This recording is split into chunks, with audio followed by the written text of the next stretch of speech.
What's up YouTube? It's Carson here with another video, and in this video I'm going to talk about a new computer that I just purchased and share with you why I bought it. But before we even discuss the new computer, I want to talk about my existing setup and what I had previous to this purchase. And I had a 21.5-inch iMac. I still have it, and it's still my daily driver. It's still what I use every day. I love it. It's a great computer. It's one of the 4K iMacs, and it is everything I need until Apple, releases a new iMac, and then I have to go get that one. But I've loved this computer. At one time, I had the 5K display, and it was just too much screen, too much real estate. I was moving my head all around, and I've started to simplify. I wanted to see, can I be more productive with less screen space? And I believe I can be if I do it right, if I'm productive here and I arrange my desktops the right way in Mac OS. So I really believe in one monitor. I used to do two, and now I do one. And I do things where I really should have two monitors. I'm looking at a web browser and I'm developing in another, window. And it's great, but I really think that you can be just as fast with one monitor, especially with Mac's operating system. So I guess you could call me a one monitor man. And I think that most people could really be effective on one screen. And I think that a lot of people get caught up in having more screens. And I just think that one is actually more efficient in most cases. Now, there are certain cases when people are editing video or maybe doing some very creative things, and I could totally agree with them on having an extra display to be more organized and get more work done. But for me, and with the work that I do, one is more than enough. Now, I love my iMac, and it serves every purpose here at my desk, but when I'm not at my desk, it's not very helpful. So I needed a laptop, something that was portable, unlike my iMac, and I had at one time a 12-inch MacBook, and I loved it.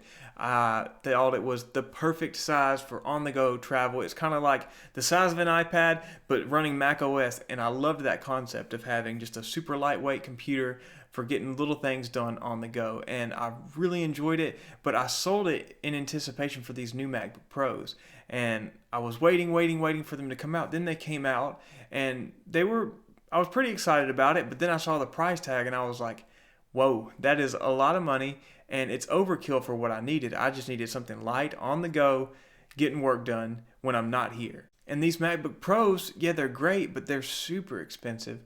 And although I could have bought a MacBook Pro, it was overkill. It's like I would have the power of a desktop right here next to my desktop. So it's like you don't need both. So I decided to not downgrade, but choose to get exactly what I needed. So I needed a computer that would do all the things that I can do here, but don't do all the time here on the laptop. So I ended up buying another 12-inch MacBook. And the first reason was obviously the price. It was so expensive, and it was something that I wanted, but not something that I needed. I needed to get back to what do I need to get work done. And that was exactly what I needed. It was not anymore, but it's definitely not a downgrade. It's not anything less than I need. It's exactly what I needed, and that's why I invested in this one.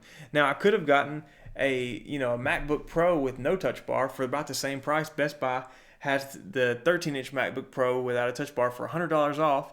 And really, I wanted to go with this lightweight, portable design. That's my second reason. This computer is the thinnest, lightest, most portable computer that Apple makes. And I really was investing in the design when I bought this one over the 13-inch MacBook Pro because, the specs, although we're a little better on the 13-inch MacBook Pro, this design was more portable and just really went back with what I wanted and what I enjoyed in the past. I had convinced myself that Apple was going to stop selling the MacBook Air altogether and replace it with this 12-inch MacBook, and then release two new MacBook Pros, a 15-inch and a 13-inch with the new feature touch bar, right? And I was all for it. I was like, great, I'll just get a 13-inch MacBook Pro with that touch bar, and I'll sell my old 12-inch MacBook, and I'll wait for it to come out. And guess what? They came out with another model that I wasn't anticipating, that 13-inch without a touch bar. And that 13-inch touch bar got right in the way of me buying a 13-inch MacBook Pro with a touch bar because I really thought that there was going to be a 13-inch MacBook Pro model that was around $1,400, $1,300 that I could buy. And I was right, all for except it wasn't the flagship one. It was the one without the touch bar. And I didn't want that. It's like there's nothing special in that. The special thing about this computer is it's so thin. That's what you're paying for. You're paying for this beautifully designed little MacBook.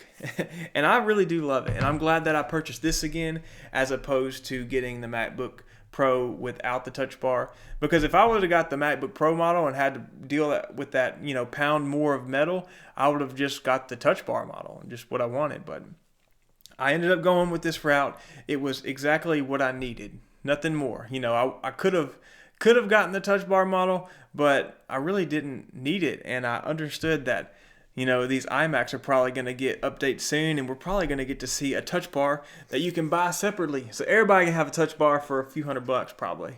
I'd guess somewhere around $200, $300 for that keyboard. I guarantee it's not going to ship standard. Apple going to charge the big bucks for that. But I really think that, get something lightweight that I can work with on the go, and then wait for these new iMacs that hopefully come out this year. Alright guys, thanks for watching. Let me know if I made the right decision in the comments below, and I'll see you in the next video.